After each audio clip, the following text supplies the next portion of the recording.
que esta es la primera transmisión, es necesario mencionar cuál es el objetivo de estos videos. Vamos a intentar hacer una explicación de los conceptos del psicoanálisis a través de esquemas muy sencillos que después vamos a hacer más complejos. Para esto vamos a necesitar de un objeto de observación, que sería este personaje que pueden ver, que vamos a llamarle N. Primeramente tomaremos los conocimientos de la neurología, que sería la relación estímulo-respuesta a través de lo que viene siendo el polo sensitivo y el polo motor. En el polo sensitivo colocaremos a este personaje N en una situación normal que se va a ver interrumpida por lo que es un estímulo externo, en este caso una inyección, el pinchazo. Esto va a generar una inyección de energía incluso en el organismo que provoca una tensión que solamente se va a descargar a través de una acción motora, el gritar, el llorar, y después de esta acción se va a regresar al estado natural. A esto le vamos a llamar arco reflejo. También para el psicoanálisis existen los dos polos. El primer polo le vamos a llamar displacer y al segundo polo le vamos a llamar placer. La pulsión se puede decir que es una excitación interna que aparte permanece constante y que tiene una peculiaridad, necesita de un objeto para ser representada. En el caso de N va a ser una bailarina. Estas representaciones de la pulsión también van a ir cargadas de energía que se va a ver reflejada en el psiquismo y que va a ocasionar también una tensión, solo que esta tensión es inagotable. ¿Por qué? Bueno, es inagotable porque mientras el objeto de la pulsión es la bailarina, que sería quien podría ocasionar una descarga total de la pulsión, N va a descargar la pulsión a través de un sustitutivo de este objeto, que sería la señorita M. A ella le vamos a llamar una representación de la acción. Pero esto lo que ocasiona es que la descarga solo sea parcial, por lo tanto solamente hay una tendencia a la descarga. A esto le vamos a llamar principio del placer.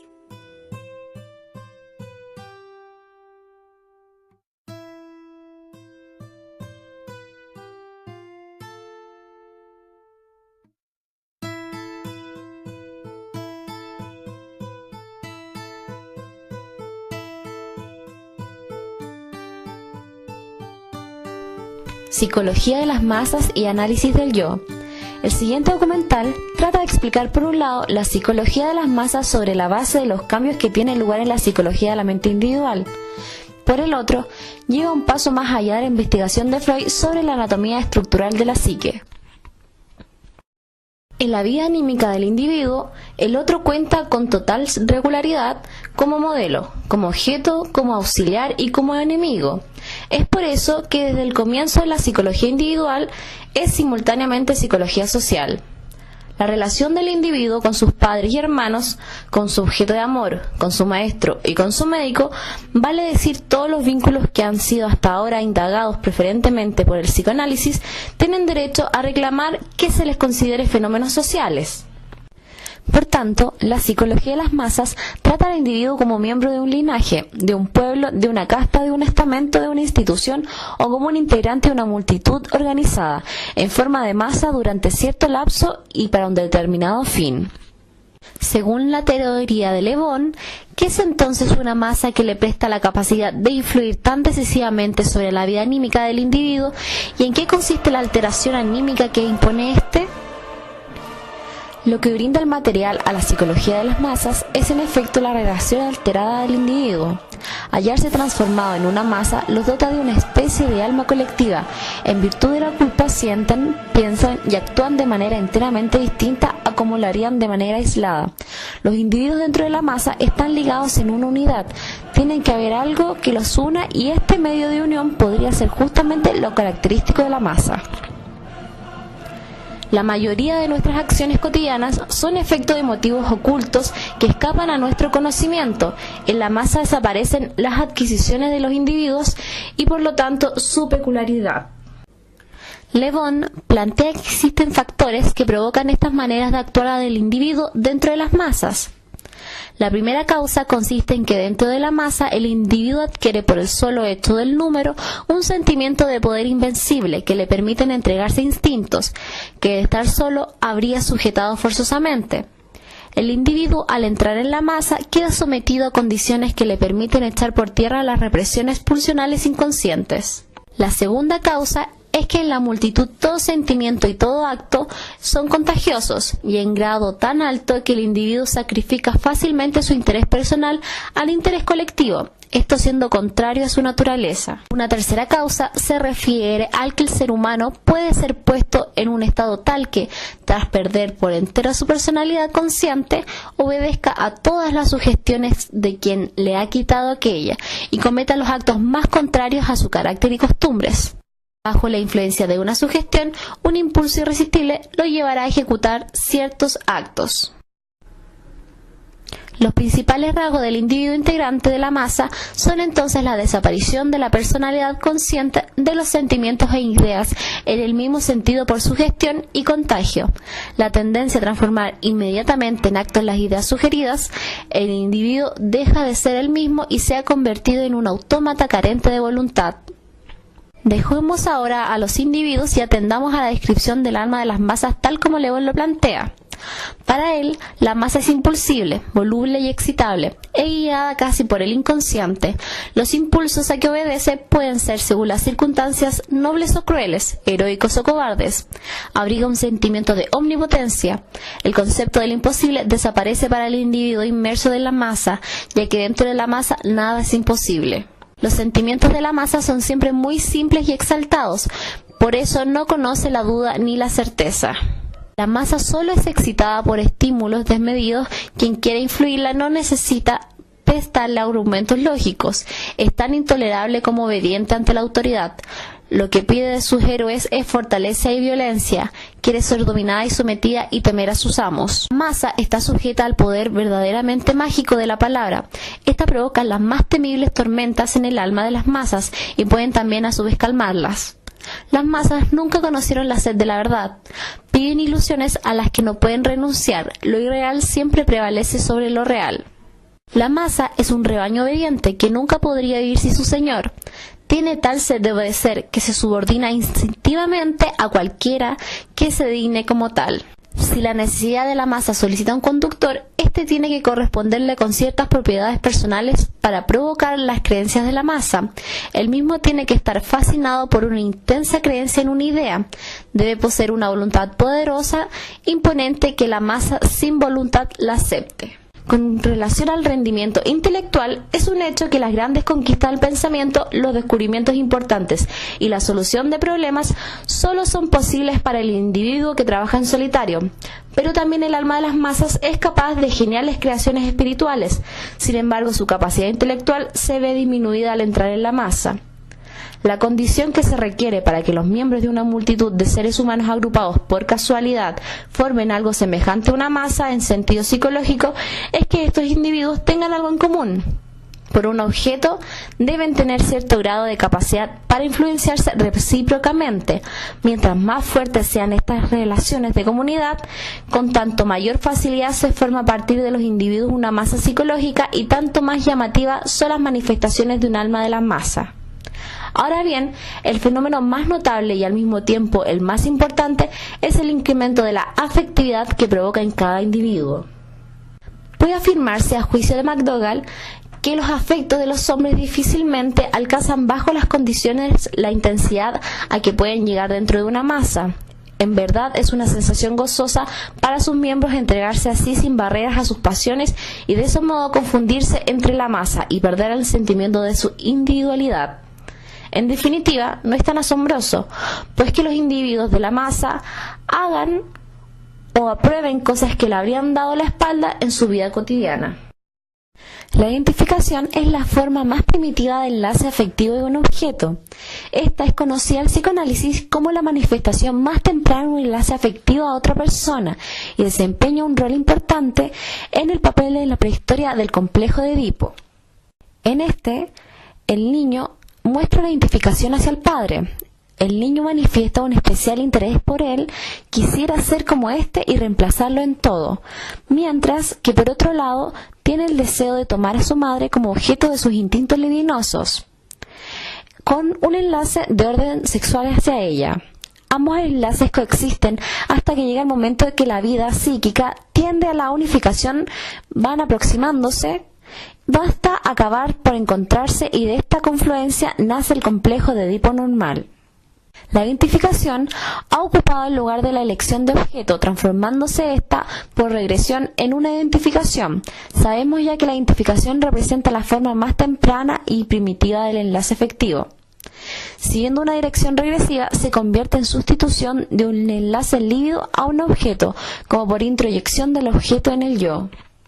La elección de objeto deviene de nuevo identificación, absorbiendo el yo las cualidades del objeto. Lo singular es que en estas identificaciones copia el yo unas veces a la persona no amada y otras en cambio a la amada. Tiene que parecernos también extraño que en ambos casos la identificación no es sino parcial y altamente limitada, contentándose con tomar un solo rasgo de la persona objeto. La identificación se efectúa independientemente de toda actitud libidinosa con respecto a la persona copiada. La simpatía, por otro lado, nace únicamente de la identificación, y prueba de ello es que tal infección o imitación se produce igualmente en casos en los que entre las dos personas existe menos simpatía que la que puede suponerse entre dos condiscípulas.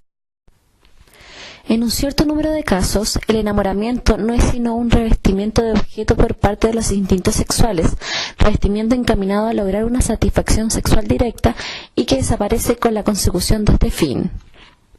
La singular evolución de la vida erótica humana nos ofrece un segundo factor. El niño encontró durante la primera fase de su vida, fase que se extiende desde los 5 años, su primer objeto erótico en su madre. Y sobre este primer objeto erótico se concentraron todos sus instintos sexuales que aspiraban a hallar satisfacción. El niño permanece en adelante ligado a sus padres, pero con instintos a lo que podemos calificar de coartados en sus fines. Los sentimientos que desde este punto experimenta hacia tales personas amadas son calificados de tiernos. Sabido es que las tendencias sexuales anteriores quedan conservadas con mayor o menor intensidad en lo inconsciente, de manera que la corriente total primitiva perdura en un cierto sentido. Con la pubertad surgen nuevas tendencias muy intensas orientadas hacia los fines sexuales directos. Superestimación sexual. Esto es el hecho de que el objeto amado queda sustraído en cierto modo a la crítica, siendo estimadas todas sus cualidades en un más alto valor que cuando aún no era amado. El objeto sirve para sustituir un ideal propio y no alcanzado del yo. Amamos al objeto a causa de las perfecciones a las que hemos aspirado para nuestro propio yo, y con todo enamoramiento hallamos rasgos de humildad, una limitación del narcisismo y la tendencia a la propia minoración, rasgos que se nos muestran intensificados en los casos extremos. Del enamoramiento a la hipnosis no hay gran distancia, siendo evidentes sus coincidencias. El hipnotizado da con respecto al hipnotizador las mismas pruebas de humilde sumisión, docilidad y ausencia de crítica que el enamorado con respecto al objeto de su amor. Compruébase a sí mismo en ambos el mismo renunciamiento a toda iniciativa personal. Es indudable que el hipnotizador se ha situado en el lugar del ideal del yo. El hipnotizador es para el hipnotizado el único objeto digno de atención, todo lo demás se borra ante él. La total ausencia de tendencias con fines sexuales no coartados contribuye a garantizar la extrema pureza de los fenómenos. La relación hipnótica es un abandono amoroso total con exclusión de total satisfacción sexual, mientras que en el enamoramiento dicha satisfacción no se halla sino temporalmente excluida y perdura en un segundo término a título de posible fin ulterior. Muy interesante observar que precisamente las tendencias sexuales coartadas en su fin son las que crean entre los hombres lazos más duraderos. El amor sensual está destinado a extinguirse en la satisfacción. Para poder durar, tiene que hallarse asociado desde un principio a componentes puramente tiernos, esto es, coartados en sus fines, o experimentar en un momento dado una transposición de este género. Podemos decirnos que los numerosos lazos afectivos dados en la masa bastan ciertamente para explicar uno de sus caracteres, la falta de independencia e iniciativa del individuo, la identidad de su reacción con la de los demás, su descenso, en fin, a la categoría de unidad integrante de la multitud. Experimentamos así la impresión de hallarnos ante una situación en la que el sentimiento individual y el acto intelectual personal son demasiado débiles para afirmarse por sí solos, sin el apoyo de manifestaciones afectivas e intelectuales análogas de los demás individuos. Otro Trotter deriva los fenómenos psíquicos de la masa antes descritos de un instinto gregario, innato al hombre como a las demás especies animales. Este instinto gregario es, desde el punto de vista biológico, una analogía y como una extensión de la estructura policelular de los organismos superiores, y desde el punto de vista de la teoría de la libido, una nueva manifestación de la tendencia libidinosa de todos los seres homogéneos a reunirse en unidades cada vez más amplias. El individuo se siente incompleto cuando está solo. La angustia del niño pequeño sería ya una manifestación del instinto gregario. La oposición al rebaño, el cual rechaza todo lo nuevo y desacostumbrado, supone la separación de él y es por lo tanto temerosamente evitada. El instinto gregario sería algo primario y no es susceptible de descomposición. Trotter considera como primarios los instintos de conservación y nutrición, el instinto sexual y el gregario. Este último entra a veces en oposición con los demás. La conciencia de la culpabilidad y el sentimiento del deber serían las dos propiedades características del animal gregario. Del instinto gregario emanan asimismo, según las fuerzas de represión que el psicoanálisis ha descubierto en el yo, y por consiguiente también las resistencias con las que el médico tropieza en el tratamiento psicoanalítico. El lenguaje debe su importancia al hecho de permitir la comprensión recíproca dentro del rebaño y construiría en gran parte la base de la identificación de los individuos gregarios. Nos permitiremos corregir la concepción de Trotter diciendo que más que un animal gregario, es el hombre un animal de horda. Esto es un elemento constitutivo de una horda conducido por un jefe.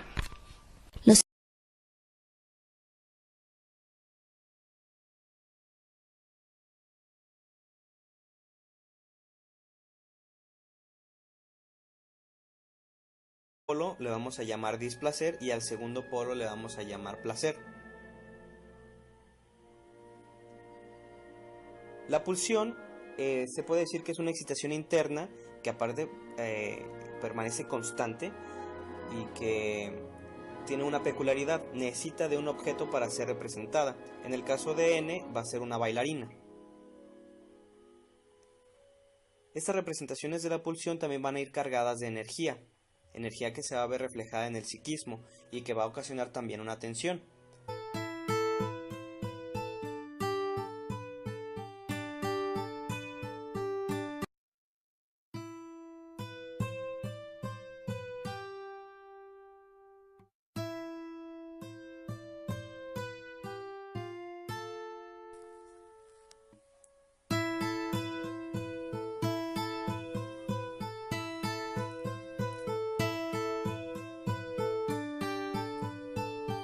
Bien, debido a que esta es la primera transmisión, es necesario mencionar cuál es el objetivo de estos videos.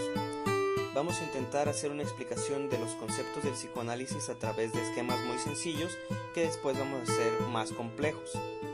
Para esto vamos a necesitar de un objeto de observación, que sería este personaje que pueden ver, que vamos a llamarle N. Primeramente tomaremos los conocimientos de la neurología, que sería la relación estímulo-respuesta a través de lo que viene siendo el polo sensitivo y el polo motor. En el polo sensitivo colocaremos a este personaje N en una situación normal que se va a ver interrumpida por lo que es un estímulo externo, en este caso una inyección, el pinchazo. Esto va a generar una inyección de energía incluso en el organismo que provoca una tensión que solamente se va a descargar a través de una acción motora, el gritar, el llorar, y después de esta acción se va a regresar al estado natural. A esto le vamos a llamar arco reflejo. También para el psicoanálisis existen los dos polos. El primer polo